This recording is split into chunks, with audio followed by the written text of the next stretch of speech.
The tea went cold again. Same mug, same crack, same kitchen in this small English town where nothing ever changes. My daughter Lauren used to drink from this mug every morning before school.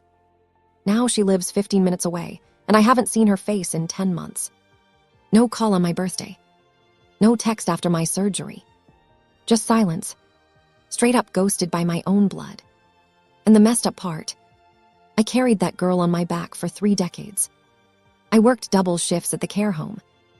I went without new shoes for 7 years so she could have a laptop. I gave her everything. And when my body finally broke, when I lost my job and my health and my husband walked out, she didn't check on me once, not once. That's not drama. That's just facts. Let me take you back to a different time. A time when I still believed that hard work and love were enough. I met Gary at a pub near the Leeds market. He was loud and funny and broke just like me. We got married in a register office with plastic flowers and 5 guests. Our first flat was above a chip shop. You could smell grease through the floorboards. But we were young and stupid and happy in that raw, messy way people are when they have nothing to lose. I worked as a cleaner first, then a care assistant. Then I started doing night shifts at an old folks' home while Gary worked days at a warehouse. We barely saw each other, but we saw Lauren, our daughter. She came into the world screaming and perfect, and I held her against my chest and promised her something I had no right to promise. I said, "You will never struggle like I did. You will never wear secondhand uniforms. You will never be embarrassed to bring friends home." That promise became my entire personality. I worked 50-hour weeks. I skipped lunch. I wore the same coat for 12 winters. Lauren went to a good school. She had a laptop. She had dance lessons and art supplies and a phone that cost more than our rent. Gary called me crazy. He said, "You're spoiling her." I said, "I'm loving her." We fought about it for years. But I didn't stop. I couldn't stop.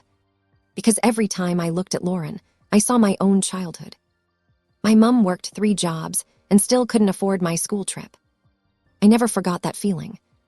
And I swore Lauren would never feel it. So I gave. And I gave. And I gave.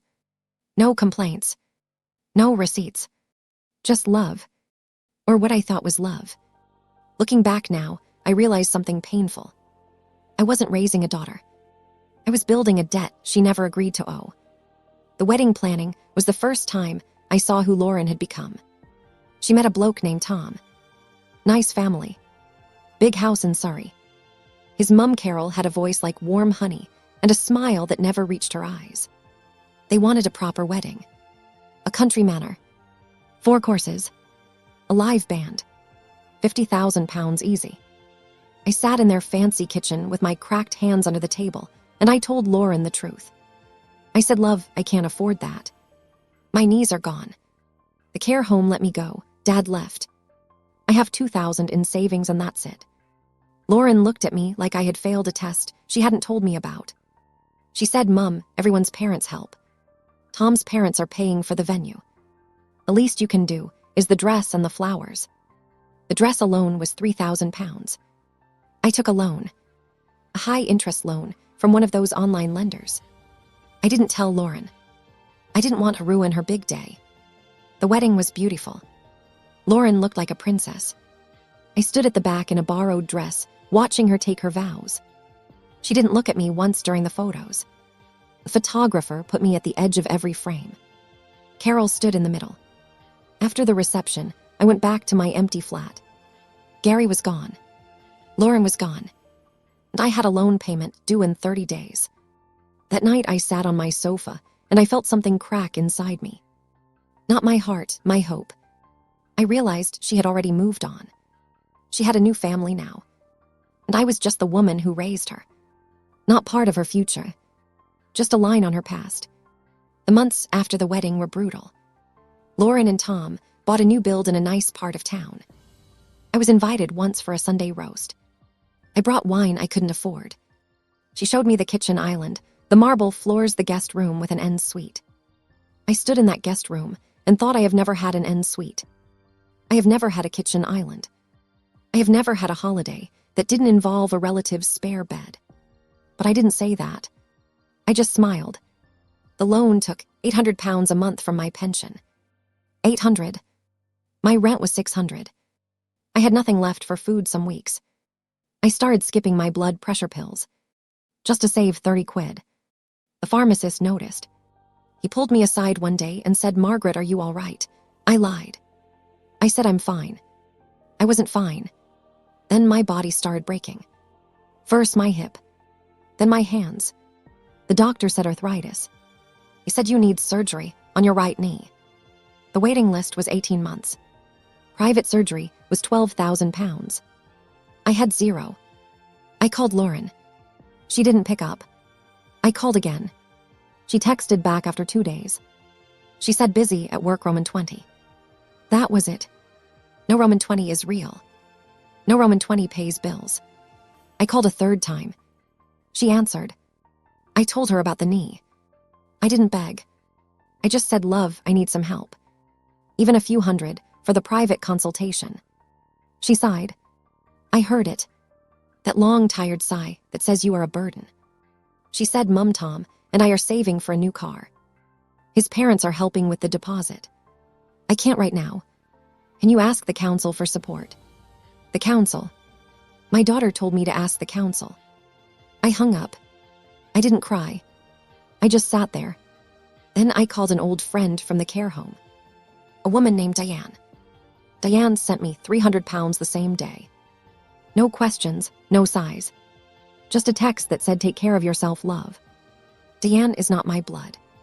Diane worked with me for 2 years. And she showed up faster than my own daughter. The knee got worse.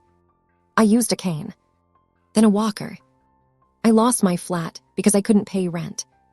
I moved into a small council studio, 1 room. A hot plate. A bathroom I had to share with 3 other flats. Lauren never visited. She sent a hamper once. A Tesco delivery. Crisps and biscuits, and a note that said, "Get well soon, Mum X." I kept the note. I ate the biscuits, but something inside me shifted. I stopped expecting. That's the quiet tragedy of being a mother who gave too much. You don't stop loving. You just stop hoping they'll ever see you. The truth came through a wrong number text. Lauren meant to text Tom.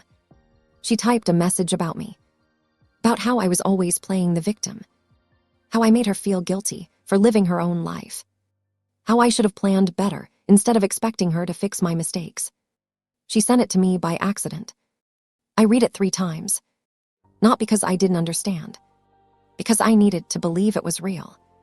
The words are burned to my memory now. She wrote she's so draining. Every conversation is about her money, problems, her health, her loneliness. I can't be your therapist forever. She made her choices. I made mine. Don't let her guilt trip you too. I sat in my studio with that text on my phone, and I felt something worse than anger. I felt shame. Shame that I had raised someone who saw my suffering as manipulation. Shame that I had given so much that my daughter now resented me for needing help. Shame that I had spent 30 years building a bridge, and she had spent 5 minutes burning it. I didn't reply to the text. I just put my phone down. Then I opened a small notebook, the kind you buy at Poundland, and I wrote down the truth in numbers. Rent arrears, loan balance, skipped medications, the cost of the wedding dress, the cost of her laptop, FROM, Chinese letter, Chinese letter, Chinese letter, the cost of her dance lessons for 7 years. I wrote it all, not to send her, not to weaponize, but because I needed to see the math of my own destruction. Love had made me blind, but numbers don't ghost you. Numbers just sit there, quiet, honest, brutal. I didn't plan revenge. Revenge is for people who still have energy. I had a bad knee and a studio flat and a hot plate, but I did plan something. I planned to stop being invisible to myself. First, I went to Citizens Advice. A young woman named Priya helped me write off half the loan. Illegal interest rates, she said. You shouldn't have signed this. I almost laughed. I signed it because I loved my daughter. But I didn't say that. I just nodded. Second, I applied for disability benefits. Took 6 months. But I got it. £700 a month. Enough for rent and food and my pills. No more skipping pills. No more freezing in winter. I bought a small heater. That heater felt like winning the lottery. Third, I stopped reaching out to Lauren completely. No texts, no calls. No liking her Instagram posts. I disappeared from her life, the same way she had disappeared from mine. It took her 11 weeks to notice. 11 weeks. She sent a message that said, "Mum, you've been quiet." I replied, "I'm okay. Just busy surviving." She didn't reply. That told me everything. Meanwhile, I started building a new life. Tiny, fragile, but mine. I joined a free walking group for seniors. I made friends. Real friends. Women my age who also got ghosted by their kids. We walked slow. We complained about our knees. We laughed about stupid things.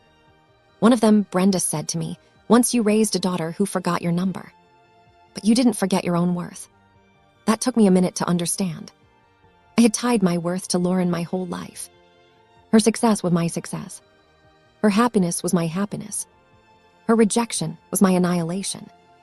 That was the real problem. Not her silence. My surrender. So I started untangling. I started saying no to guilt. I started sleeping better. I started cooking for myself again. Small meals. Egg on toast. Soup from a can. It wasn't fancy. But it was mine. And no one could take it away. The confrontation didn't happen in a courtroom or a drama scene. It happened in a coffee shop in Leeds. A neutral place. Lauren asked to meet after 14 months of silence. I almost said no. But I went. Because I needed to see her face. She arrived late. 15 minutes. New haircut. Expensive bag. She looked well. She hugged me like I was a fragile old relative. Then she sat down and said, "Mum, I think we need to talk." I said, "Okay." She said, "I feel like you've been punishing me with your silence." I didn't say anything. She said, "I have my own life now. I can't be responsible for your choices. And I can't keep feeling guilty every time you struggle." I looked at her. My daughter. The girl I fed at 3 a.m. The girl I walked to school in the rain. The girl I sold my mother's ring for. And I spoke quietly. Without tears. Without shouting. I said, "Lauren, you are not responsible for my choices. You are right about that. But I am not responsible for your guilt either. You feel guilty because somewhere inside you know the truth. You know I worked 3 jobs so you could have one childhood without fear. You know I took that loan for your wedding dress because you said every parent helps. You know I went without medicine so I could pay the interest. You know all of this. And instead of saying thank you, instead of saying I see you, Mom, you told me to ask the council for help. You texted your husband that I was draining. You ghosted me for 11 weeks because my pain was inconvenient. That's not me punishing you. That's you running from yourself." Lauren's eyes got wet. She didn't deny anything. She just whispered I didn't know about the medicine. I said, "I know you didn't. Because you never asked. You never looked. You just assumed I would always be fine because I always pretended to be fine. That's what mothers do. We pretend. And daughters like you believe the pretend." I finished my tea. I stood up. I said, "I love you, Lauren. I will always love you. But I am not chasing you anymore. The door is open. But you have to walk through it. Not because you feel guilty. Because you want to." Then I left. I walked out of that coffee shop with my cane and my dignity. She didn't follow me. But she didn't have to. I wasn't walking away from her. I was walking toward myself. That was 18 months ago. Lauren calls now. Once a month. Short calls. Awkward calls. She doesn't apologize directly. She just asks about my knee and my walking group and whether I've eaten. Sometimes she sends 20 pounds on my bank app. I don't refuse it anymore. I just text thanks, love. She replies Roman 20. That's not the ending I dreamed of. But it's real. And real is better than pretend. I learned something late in life. Giving everything to someone doesn't guarantee they'll give anything back. That's not a curse. That's just human nature. People accept what you offer. They don't ask what it costs you. So you have to stop offering your bones. You have to keep some meat on your own skeleton. I still love Lauren. I always will. But I don't need her to survive anymore. I have my small flat, my heater, my walking group, my egg on toast. I have the woman in the mirror who finally learned to say no. No more loans. No more skipped pills. No more silence that costs everything. If you are a mother watching this, please hear me. Love your children. Break your back if you must. But leave something for yourself. A little money. A little dignity. A little space where their absence doesn't feel like death. And if you are a daughter watching this, call your mom. Not because she asked, because she stopped asking. That's the saddest part. She gave up asking, and you didn't even notice. If this story hit you somewhere real, please like and subscribe. We share quiet, true stories here. No filters, no drama. Just life straight up. Share this with someone who needs to hear it.